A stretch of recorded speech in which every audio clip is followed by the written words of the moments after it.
In this video, we're going to discuss how to actually set up your WordPress website after you've actually installed it within Fantastico.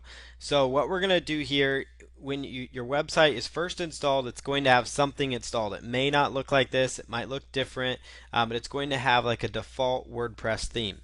So we're going to go through the process of customizing this WordPress website. So the first thing you want to do is go to yourdomain.com/WP admin. So again, that's WP admin. And it's going to get you to log in. So this is where you're going to put in your username and password that you set up when you set up and installed your WordPress website. So after you put those in, you're simply going to choose log in. And for some reason it didn't like that, so we'll go ahead and try that again. And we'll click on login.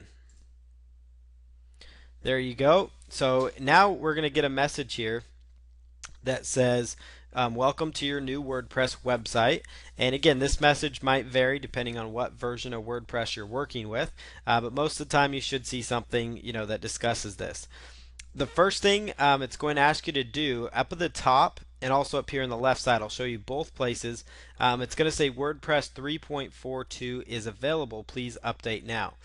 I would recommend updating. It's one of the first things I would look at doing, mainly because when you install with Fantastico, it's super easy to install with Fantastico, but sometimes it installs a later version of WordPress, and so almost all the time. And so the best way to get it updated is to follow these simple steps. So the first thing you want to look at, the top here, it's going to say you can click here to update, or better yet, just so you always know where the updates are, on the left hand side under dashboard it's going to say updates. So the left hand side, it's going to say updates.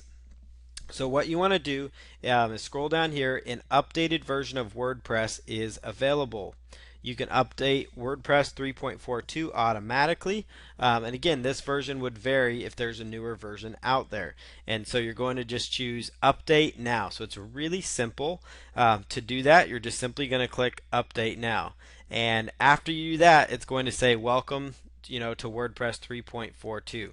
So what you want to do here is you'll go back to the home option and you're going to see 3 additional updates that you'll want to take advantage of.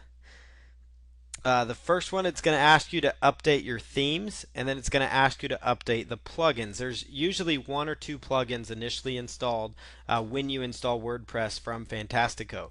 So what you want to do, or when you install it from any source, no matter what you're using.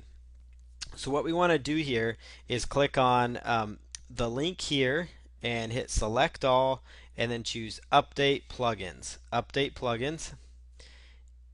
And it will say updates have been completed. So now we'll just choose return to WordPress updates, or we can go back to updates here. And you'll notice we're down to 2 updates. It may seem kind of obnoxious to do this right after you get your website set up, but updating your WordPress website is very important, mainly for security purposes. And you want to make sure all the themes you have, that they're kept up to date. You want to make sure your WordPress is kept up to date, which is why they have these update notices, because it prevents your website from getting hacked. So it's important to know. It's why it's the first thing I wanted to show you how to do when you first log into WordPress, is to do WordPress updates. So what you're going to do now is we're going to select all. We're going to highlight both of these themes. Both these themes, the 2011 and 2010 theme, come installed by default within WordPress. So we're just going to choose update themes. Now we're just going to go return to WordPress updates, and you'll notice there's no more updates, so we can go back to the dashboard. Left hand side, click on dashboard. And at this point, you've done the first step of getting your WordPress website going after you've installed it and after you've logged in, and that is to do your updates.